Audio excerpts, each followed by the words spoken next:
Tabe, Berimba Kareba Kakomiu, mudah-mudahan Anda selalu dalam kondisi sehat dan bersemangat. Saatnya Anda menyaksikan berita seputar Sulawesi Tengah bersama saya, Della Rizka. Rangkaian berita aktual dan menarik telah kami siapkan untuk Anda. Berikut 3 berita utama hari ini. Bantuan hunian tetap diserahkan kepada penyintas gempa Palu.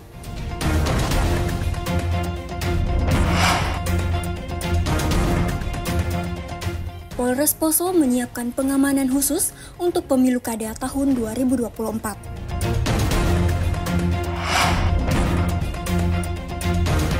Penyintas Sigi menderita tumor kepala, kondisinya memprihatinkan.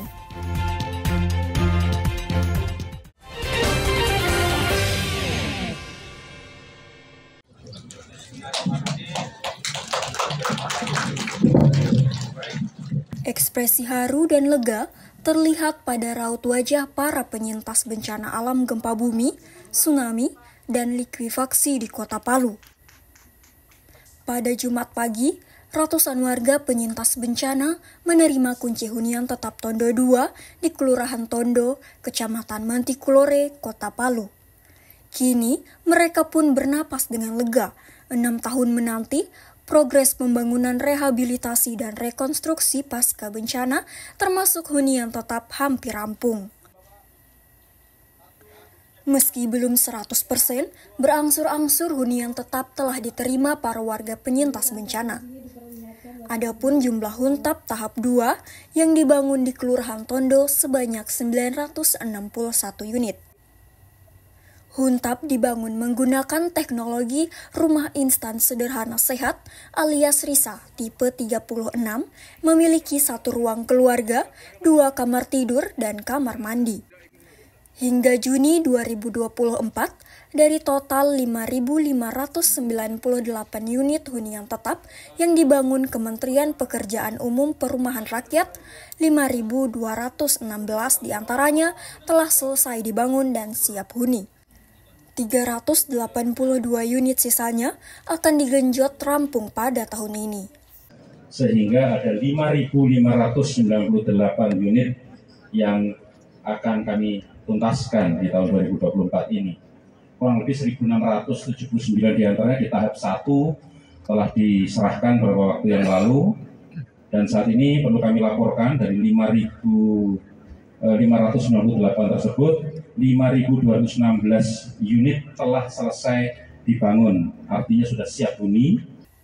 Target itu sesuai instruksi Presiden nomor 8 tentang penuntasan rehabilitasi dan rekonstruksi pasca bencana gempa bumi, tsunami, dan likuifaksi di Sulteng. Rentan waktu 6 tahun penyelesaian sudah terlalu lama buat warga menunggu. Menteri Koordinator Bidang Pembangunan Manusia dan Kebudayaan, Muhajir Effendi, bahkan menyebut harus diselesaikan secepatnya, bila bisa pada bulan Oktober ini. Sekarang sudah mencapai tahap akhir. Hari ini tadi saya sudah menyerahkan kunci hunian kepada calon penghuni tetap di tanah relokasi, baik yang ada di Palu, di Donggala maupun di Sigi. Memang masih ada tersisa beberapa ratus rumah, tapi semuanya sudah dalam proses. Mudah-mudahan dalam waktu yang tidak lama semuanya akan terselesaikan. Salah satu warga penyintas bencana mengaku bersyukur kini ia bersama keluarganya bisa memiliki hunian pribadi. Varian Pak Ajis. Alhamdulillah untuk sekian penantian lama. Yang simbolis sudah ya? Kalau yang sudah sekarang ya? Sudah dapat, bersyukur sekali. Dari 1 orang 1. Infrastruktur dasar lainnya juga disediakan, mulai dari sistem penyediaan air minum, TPS 3R, balai warga, serta fasilitas sosial dan fasilitas umum pendukung lainnya. Warga juga diharap melakukan penghijauan dan penanaman berbagai jenis tanaman di kawasan itu. Upaya itu selain menambah estetika, juga demi lingkungan yang sejuk dan asri. Sebelumnya, Kementerian PUPR juga telah membangun huntap tahap 2A sebanyak 712 unit yang tersebar di 15 lokasi. Sementara pembangunan tahap pertama sebanyak 1.679 unit telah selesai pada tahun 2022 lalu dan sudah dihuni oleh masyarakat. Huntap dibangun dengan menggunakan teknologi rumah instan sederhana sehat alias RISA dengan teknologi konstruksi menggunakan bahan beton bertulang pada struktur utamanya. RISA juga dirancang sebagai bangunan tahan gempa. Syahrul Cahya melaporkan dari Palu. Mantan Rektor Universitas Tadulako, Muhammad Basir Cio bersama stafnya, Taqiyuddin didakwa melakukan tindak pidana korupsi sebesar 6 miliar lebih. Dana tersebut berasal dari anggaran perjalanan dinas fiktif, markup anggaran, dan publikasi jurnal. Dalam sidang yang digelar Pengadilan Negeri Palu, Jaksa Penuntut Umum mendakwa kedua terdakwa merugikan negara 4,7 miliar dari total kerugian 6,473 miliar, setelah dikurangi pengembalian sebesar 1,7 miliar. Tindakan kedua terdakwa dianggap melanggar Undang-Undang Nomor 20 Tahun 2001 tentang tindak pidana korupsi. Namun, dalam persidangan awal tersebut, sempat terjadi saling tuding antara kedua terdakwa. Mantan Rektor Universitas Tadulako, Muhammad Basir Cio, menyatakan tidak dilibatkan dalam laporan pertanggungjawaban keuangan International Publication and Collaborative Center UNTAD Palu. Ia juga tidak mengetahui alokasi penganggaran, perjalanan dinas fiktif, markup anggaran, dan publikasi jurnal. Basir menjelaskan, ia hanya bertanggung jawab atas aspek teknis IPCC, sementara manajemen administrasi dilakukan oleh Koordinator IPCC, Taqiyuddin Bakri. Basir juga menunjukkan bukti surat permintaan maaf dari Taqiyuddin yang mengaku telah memalsukan data-data. Namun sebaliknya, Taqiyuddin Bakri menyatakan bahwa semua aktivitas IPCC dilakukan atas sepengetahuan dan perintah Basir Cio. Ia menegaskan bahwa sebagai pejabat dengan jabatan rendah tidak mungkin mengambil tindakan tanpa instruksi dari pimpinan. Sidang kembali dilanjutkan pekan depan dengan agenda tuntutan. Ikram Boya Oge melaporkan dari Palu. Komisi Pemilihan Umum Kota Palu secara resmi menetapkan perolehan kursi dan calon terpilih anggota Dewan Perwakilan Rakyat Daerah Kota Palu pada pemilu tahun 2024 Jumat malam. Penetapan itu melalui rapat pleno terbuka yang dihadiri partai politik, Bawaslu, pemerintah Kota Palu, serta instansi terkait. Rapat pleno terbuka oleh Komisioner KPU Kota Palu yang dipimpin langsung oleh Ketua KPU Kota Palu itu membacakan satu persatu perolehan kursi dari 4 daerah pemilihan di Kota Palu. 35 anggota DPRD Kota Palu terpilih pun diumumkan beserta perolehan suaranya. Berikut tampilan slide 35 anggota DPRD Kota Palu terpilih dari tiap-tiap dapil.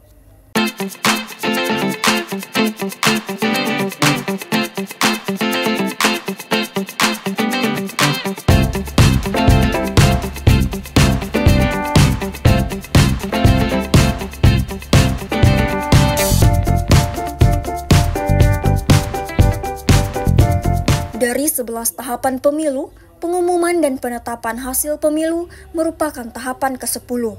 Tahapan terakhir adalah pelantikan dan pengambilan sumpah oleh Sekretariat DPRD Kota Palu yang rencananya digelar pada 9 September mendatang. Berdasarkan Undang-Undang dan PKPU, itu pengambilan sumpah dan janji yang akan dilaksanakan oleh DPRD Kota Palu. Waktunya sesuai dengan akhir masa jabatan. Tadi dapat informasi di bulan September. Berarti kapasitas KPU di sana, KPU Palu, menghadiri, menyaksikan. Seluruh anggota DPRD terpilih diminta segera menyerahkan LHKPN. Berdasarkan aturan PKPU nomor 6, penyerahan LHKPN dilakukan 21 hari sebelum pelantikan. Kami menunggu terkait dengan penyerahan LHKPN. Setelah LHKPN itu saya sampaikan tadi baru kita menunggu terkait dengan pengambilan sumpah. dalam hal ini pelantikan anggota DPRD, Pak. Hal itu dilakukan agar tahapan dapat segera dirampungkan oleh Komisi Pemilihan Umum Kota Palu. Mengingat tahapannya juga beririsan dengan tahapan pemilihan wali kota dan wakil wali kota Palu. Syahrul Cahya dari Palu melaporkan. Hari Raya Idul Adha tak lepas dari penyembelihan hewan kurban. Menikmati santapan aneka masakan daging kurban saat Idul Adha menjadi momen yang dinantikan. Di Kota Palu, sajian pendamping pengganti nasi seperti burasa tentu tak terlewatkan. Burasa jadi makanan yang paling diburu khususnya di hari raya. Momen ini menjadi berkah tersendiri bagi para penjual burasa, seperti di pasar tradisional Impres Manunda Kota Palu Minggu sore. Satu persatu warga mengunjungi lapak penjual burasa musiman ini. Seperti Haryani, salah satu penjual burasa, mengaku menyiapkan sampai 300 bungkus burasa. Burasa-burasa itu hasil buatan tangannya sendiri yang menghabiskan bahan dasar beras 20 kg. Ia mengaku memang sudah tiap tahun menjual burasa memanfaatkan momen hari raya. Iya, setiap tahun. Ya, ini berapaan dijual? Kalau burasa 6.000, Madura 30. Laris manis biasa. Iya. Sampai kapan menjual ini? Iya, cuma hari saja. Besok berarti tidak? Tidak. Burasa itu per bungkus hanya merogoh kocek seharga Rp6.000. Satu bungkus berisi 2 buah burasa yang dibungkus menggunakan daun pisang. Jika beli 5, ada diskon tersendiri, yakni hanya seharga Rp30.000. Pengolahan burasa yang cukup telaten dan dengan perebusan yang lama membuatnya memiliki daya tahan yang kuat, bahkan 2-3 hari. Selain burasa, para pedagang ini juga menyiapkan mandura alias makanan khas Kota Palu serta bumbu jadi untuk mengolah masakan daging. Syahrul Cahya dari Palu melaporkan.